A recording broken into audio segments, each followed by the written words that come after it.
পাতাঝরা ভদ্রে হচ্ছে বৃষ্টিপাত, এবারে মোদের ডাক দিয়েছে প্রভু জগন্নাথ। তাই আজকে আমরা চলে এসেছি পশ্চিমবঙ্গ রাজ্যের হুগলি জেলার শ্রীরামপুরের মাহেশের অন্তর্গত শ্রী শ্রী জগন্নাথ মন্দির। Welcome to my channel explorer Tanmoy.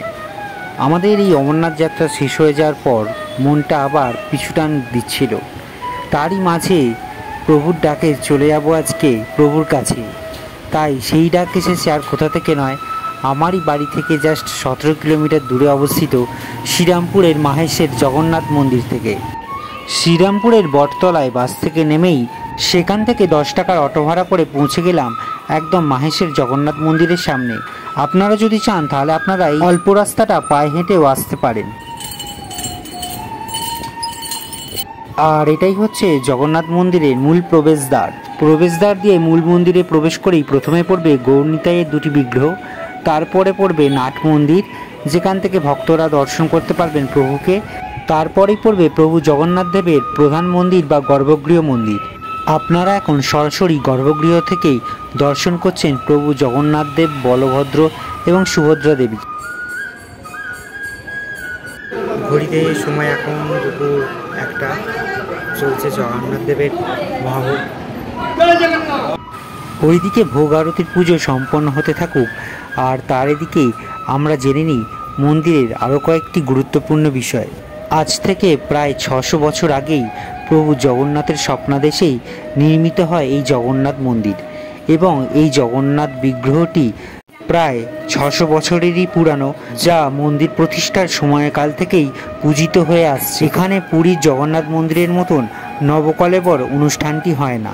আর এই জগন্নাথ মন্দিরকে এটি হলো ভারতের বুকে দ্বিতীয় বৃহত্তম সবথেকে পুরানো জগন্নাথ মন্দির, আর এর আনুমানিক বয়স হলো প্রায় 600 বছর।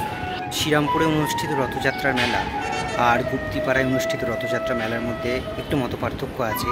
তো দুটোর মধ্যে একে অপরকে বলা হয় যে গুপ্তিপাড়াটা বৃহত্তম, এটি দ্বিতীয় বৃহত্তম। অনুরূপভাবে বলা হয় মাহেশেরটি বৃহত্তম এবং গুপ্তিপাড়ার রথযাত্রার অনুষ্ঠানটি হলো দ্বিতীয় বৃহত্তম। সুতরাং মত পার্থক্য যাই থাক, এই দুটি জায়গাতেই সমানভাবে বিরাজ করছেন প্রভু জগন্নাথ দেব। জয় জগন্নাথ, জয় জগন্নাথ, জয় জগন্নাথ। এরপরে উপস্থিত হলো সেই সময়, যেই সময় ভোগ আরতির পর প্রথম দর্শন লাভ আমরা করব। কথাতেই আছে ভোগ দর্শনে কাটে দুর্ভোগ। তাই আসুন সবাই মিলে জগন্নাথ দেবের ভোগ আরতির পর দুর্লভ দর্শন আমরা করি। এই সময় কোনো ব্যক্তি যদি তার প্রভুর সামনে তার মনের কোনো ইচ্ছা প্রকাশ করেন, তাহলে প্রভু জগন্নাথ তিনি অবশ্যই সেটিকে পূরণ করে থাকেন। অন্নভোগ সেবা দেওয়ার পর চলছে শ্রী শ্রী জগন্নাথ দেবের আরতি।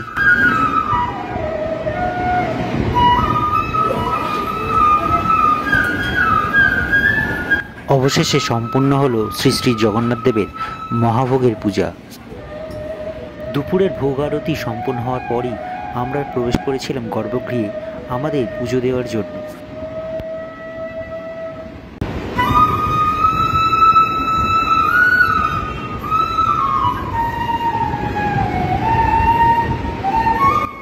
এইদিকে হচ্ছে জগন্নাথ মন্দিরের গর্ভগৃহ, তার এপাশেই আছে পরপর 4টি মন্দির।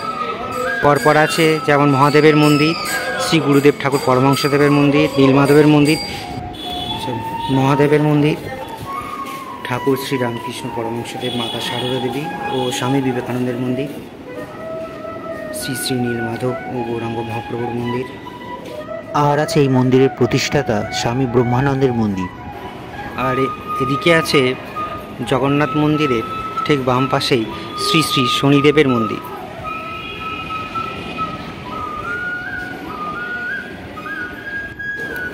আর ঠিক জগন্নাথ মন্দিরের পিছন দিকেই রন্ধনশালাও আছে, আর তার সাথে আছে সেখানে ভক্তদের প্রসাদ খাওয়ার ব্যবস্থা। তাই ঘড়িতে সময় এখন বাজে 1:33। আমরা এখন অপেক্ষা করছি পরের পুক্তির জন্য, সেখানেই আমরা আজকে দুপুরে প্রসাদ গ্রহণ করব। প্রসাদ গ্রহণের প্রথম পর্যায়ে এলো আজকে ঠাকুরকে নিবেদন করা ভোগের খিচুড়ি এবং আলুর দম।